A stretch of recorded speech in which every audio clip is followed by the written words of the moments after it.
दोस्तों नमस्कार और स्वागत है आप सभी का। और अभी हम बात करेंगे उपभोक्ता संरक्षण अधिनियम 2019 का, जिसे कि 20 जुलाई 2020 से लागू किया गया है। और ये जो नया अधिनियम है ये पुराने उपभोक्ता संरक्षण अधिनियम 1986 की जगह ले लिया है। और उपभोक्ता संरक्षण अधिनियम 2019 को राष्ट्रपति ने अगस्त 2019 में अपनी स्वीकृति प्रदान की। और ध्यान दीजिएगा ये लागू हुआ है 20 जुलाई 2020 से। तो अब हम बात करें कि ये जो उपभोक्ता संरक्षण अधिनियम है जो कि उपभोक्ताओं के अधिकार की रक्षा करती है, इसकी अगर हम विशेषताओं की बात करें तो इसमें शामिल है उपभोक्ता की परिभाषा और उपभोक्ताओं के अधिकार। इसके अलावा केंद्रीय उपभोक्ता संरक्षण प्राधिकरण की व्यवस्था शामिल की गई है और उपभोक्ता भ्रामक विज्ञापनों के लिए जुर्माना की व्यवस्था की गई है। साथ ही साथ उपभोक्ता विवाद निवारण आयोग की व्यवस्था की गई है 3 स्तर पर, और अपील की सुविधा दी गई है। और उपभोक्ता विवाद निवारण आयोग के क्षेत्राधिकार के बारे में बताया गया है और मध्यस्थता की व्यवस्था की गई है। इसके अलावा ई कॉमर्स प्लेटफॉर्म पर उपभोक्ता संरक्षण अधिनियम 2019 का जो प्रभाव है उसका भी हम देखेंगे। साथ ही साथ ये है कि उत्पाद की जिम्मेदारी की भी इसमें व्यवस्था की गई है ये उपभोक्ता संरक्षण अधिनियम 2019 के तहत।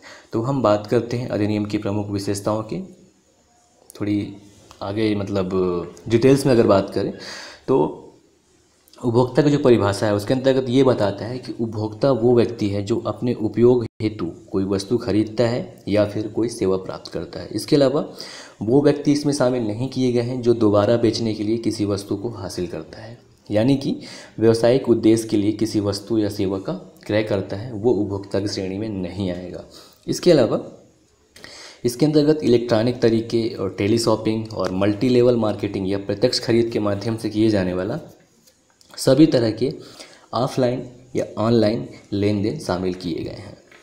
और उपभोक्ताओं को अधिकार भी दिए गए हैं जिसमें उपभोक्ताओं के सुरक्षा का अधिकार है, सूचना प्राप्त करने का अधिकार है, और चुनने या निर्णय करने का अधिकार है, और अपनी बात कहने का अधिकार है या सुनाने का अधिकार है।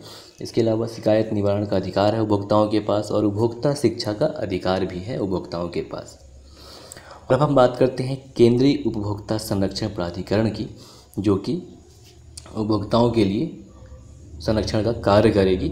तो ये इसके लिए क्या किया है केंद्र सरकार ने कि उपभोक्ताओं के अधिकारों को बढ़ावा देने के लिए और उनका संरक्षण करने के लिए तथा उनको लागू करने के लिए केंद्रीय उपभोक्ता संरक्षण प्राधिकरण यानी कि केंद्रीय उपभोक्ता संरक्षण अथॉरिटी का गठन करेगा। और ये जो प्राधिकरण है ये उपभोक्ता अधिकारों के उल्लंघन और जो अनुचित व्यापार है, साथ ही साथ जो भ्रामक विज्ञापनों से संबंधित मामलों को विनियमन करने का कार्य करेगी। इसके अलावा महानिदेशक की अध्यक्षता में CCPA मतलब सेंट्रल कंज्यूमर प्रोटेक्शन अथॉरिटी की एक अन्वेषण शाखा होगी जो ऐसे उल्लंघनों की जांच या फिर अन्वेषण कर सकती है।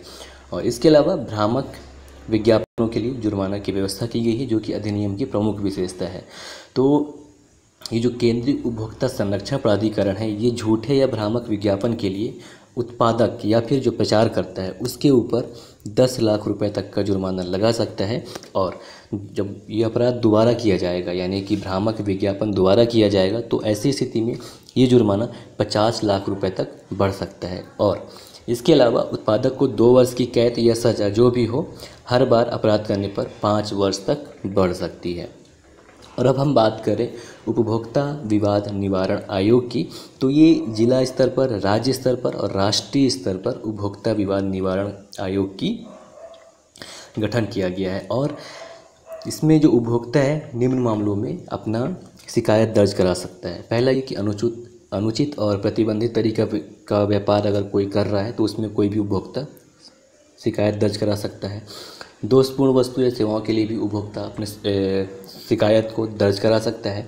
इसके अलावा अधिक कोई व्यक्ति या कंपनी या फर्म अगर अधिक कीमत वसूल रही है या गलत तरीके से कीमत वसूल रही है तो भी आदमी इसका शिकायत कर सकता है इसमें उपभोक्ता विवाद निवारण आयोग में। और ऐसी वस्तु या सेवाओं जिनकी बिक्री के लिए पेश करना जो जीवन और सुरक्षा के लिए जोखिम परक हो तो उनके लिए भी आदमी शिकायत कर सकता है। अब बात आती है अपील की। तो अपील में जो है अनुचित कॉन्ट्रैक्ट के खिलाफ शिकायत जो होता है सिर्फ राज्य और राष्ट्रीय उपभोक्ता विवाद निवारण आयोग में किया जा सकता है। और इसमें जो अंतिम अपील का अधिकार है वो उच्चतम न्यायालय को होता है। साथ ही साथ अब हम बात करते हैं उपभोक्ता विवाद निवारण आयोग के क्षेत्राधिकार की। अगर हम बात करें तो ये 3 स्तर पर है, जिला स्तर पर, राज्य स्तर पर और राष्ट्रीय स्तर पर। यानी कि जिला उपभोक्ता विवाद निवारण आयोग तो ऐसी शिकायतों के मामलों को सुनेगा जिसमें वस्तु और सेवाओं की कीमत 1 करोड़ रुपए से अधिक न हो। यानी कि अधिकतम 1 करोड़ रुपए तक के जो मामले हैं वो जिला उपभोक्ता विवाद निवारण आयोग में सुने जाएंगे। जबकि अगर हम राज्य उपभोक्ता विवाद निवारण आयोग की बात करें तो इनमें ऐसे मामलों को सुना जाएगा जिनमें वस्तुओं और सेवाओं की कीमत 1 करोड़ से अधिक हो लेकिन 10 करोड़ से अधिक न हो, तो ऐसे मामले राज्य उपभोक्ता विवाद निवारण आयोग के समक्ष जाएंगे। और अगर हम राष्ट्रीय उपभोक्ता विवाद निवारण आयोग की बात करें तो ऐसे मामले या सेवा या ऐसे जिनमें वस्तु और सेवाओं की कीमत 10 करोड़ रुपए से अधिक हो तो वहाँ राष्ट्रीय उपभोक्ता विवाद निवारण आयोग में ऐसे सुनवाई किए जाएंगे। अब उपभोक्ता संरक्षण अधिनियम 2019 में मध्यस्थता को भी शामिल किया गया है। यानी कि 2 पार्टी हैं, जैसे एक जो कि कंप्लेन करता है जो कि उपभोक्ता है, दूसरा उत्पादक।